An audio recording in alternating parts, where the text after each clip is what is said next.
Friends, ఇక్కడ మనం చూసేది ఏంటంటే ఇది జాక్ ఫ్రూట్ కాదు ఫ్రెండ్స్. జాక్ ఫ్రూట్‌లా ఉంది గానీ ఇది పనసకాయ కాదు. ఇది లక్ష్మణ ఫలం అంటారు. ఇంగ్లీష్‌లో సోర్సాప్ అంటారనమాట. ఇది చాలా అరుదైన వృక్షఫలం. ఈ సీజన్‌లో మాత్రమే లభ్యమవుతుంది. ఇది ఆన్‌లైన్‌లో కూడా దొరుకుద్దని చెప్తున్నారు ఇక్కడ రైతు. కాబట్టి దీని ధర వచ్చేసి మరి కేజీ 500 దాకా ఉంటుందంటున్నారు.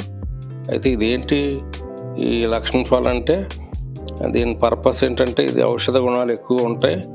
ఇది క్యాన్సర్ నిరోధక శక్తి దీనిలో ఉందని చెప్తున్నారు అనమాట. అయితే ఇది ఎలా తినాలి అంటే ఇది మామూలు మనం సీతాఫలం తిన్నట్టుగానే తినాలి.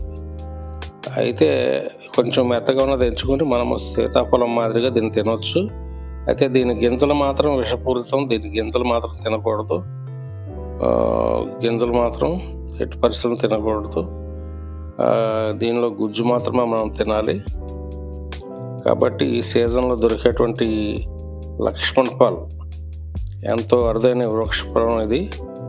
కాబట్టి దీన్ని తిన్నట్లయితే మనకి క్యాన్సర్ రాకుండా నివారించవచ్చని ఈ అభ్యుదయ రైతు చెప్తున్నమాట.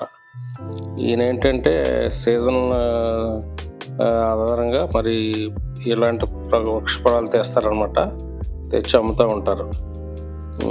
అలాగే ఇంకా మనకి ఇలాంటి ఫలాలు అనేకమైనవి ఏ సీజన్ ప్రకారం లభ్యమవుతూ ఉంటాయి. అయితే ఈ సీజన్లో దొరికేటువంటి ఈ లక్ష్మణ ఫల్ చాలా అద్భుతమైన వృక్షఫలం ఇది.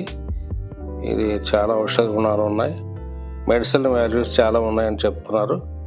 కాబట్టి ఈ యొక్క లక్ష్మణ ఫలం మనం ఆరగించినట్లయితే చక్కగా మంచి ఔషధ గుణాలు ఉంటాయి. కాబట్టి ఆరోగ్యానికి మంచిదని ఈ రైతు మనకు చెప్తారు అనమాట. Thank you friends. Thanks for watching this video.